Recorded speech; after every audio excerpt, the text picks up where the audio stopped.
Okay, you're going to make your project 8.5 by 11, and then you're going to click File and Place Embedded, and choose your files, right? And you can see when I place my file, look, it's under this file, so I can't see it, right? So I just need to move that on top. And we've gone over that before. So now I'm going to make this smaller. Edit, transform, scale.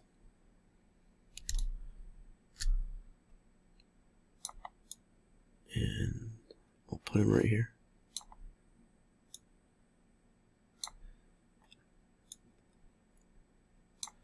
Okay, now I'm going to click move to make it permanent. Okay, so now I've got everything I need, and I'm going to flatten this image. So I'm going to make it all one piece. To do this, I go Layer, Flatten Image, right? So right now I've got all these layers going on. So you should have 20. Flatten Image. So now it's all one solid piece, right? One solid piece. Next step, I'm going to add a new layer by going to the bottom right. Click on the little plus. Now I have a new layer, right? I'm going to paint this layer white. So I choose my color picker, pick white, then I go to my paint bucket,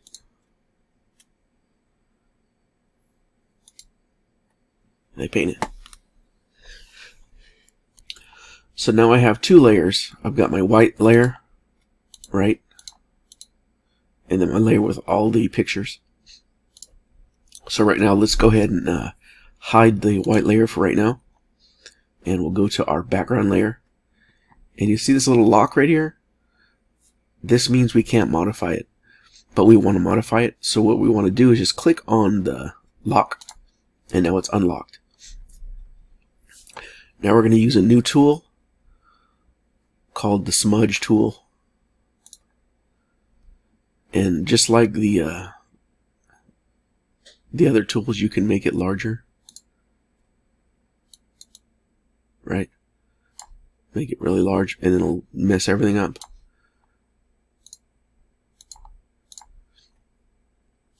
Or smaller. So we're going to go ahead and make it smaller. And then we're going to zoom in, Control plus. And all I want you to do is start smudging these lines so it's smooth.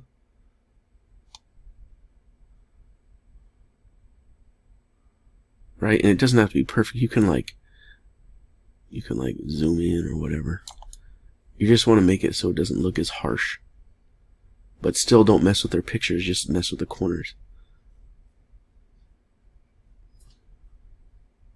Right? So once you finish all your smudging,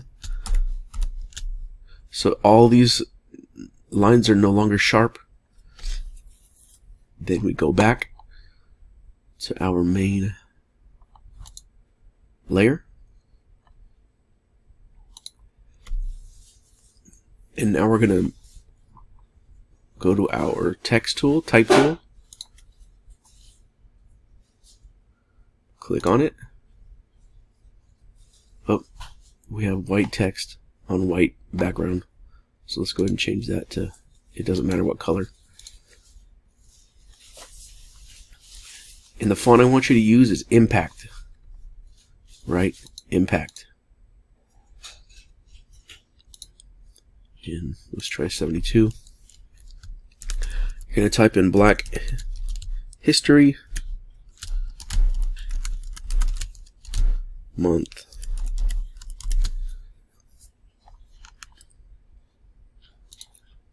I like that. It looks nice. Maybe make it a little bit bigger.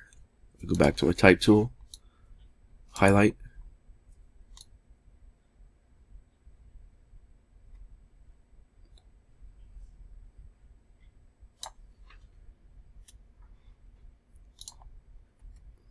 Okay, this is what yours is going to look like at 80 points. So what we want to do is make it bigger because we don't like these gaps. So to do that, we're going to use this tool.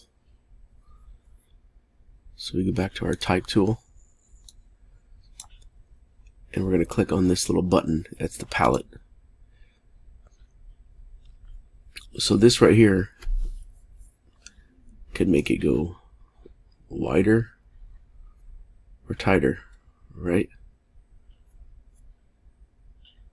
So let's go ahead and make it so it's pretty close,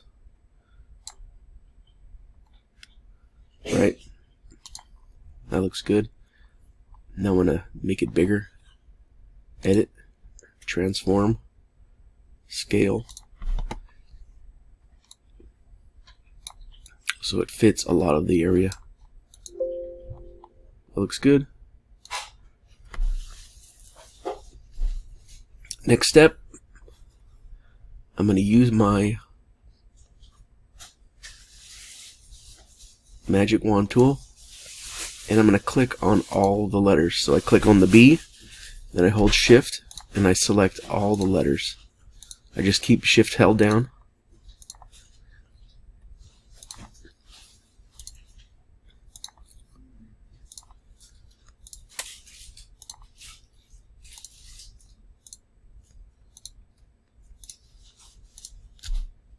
Right? So I have this selected. Now I want to hide the text layer, the type layer, right? And I want to click on the clear layer. So I have this still selected, but I'm on this layer. And now I'm going to drop the opacity down. Whoop, I take it back. Okay, I want to cut out all this. Edit, cut. There we go. And our project is done. File, save as, and we're going to save it always as a JPEG. Well, not always, but for our turn-ins. Save it as a JPEG, give it a name, and send it to me.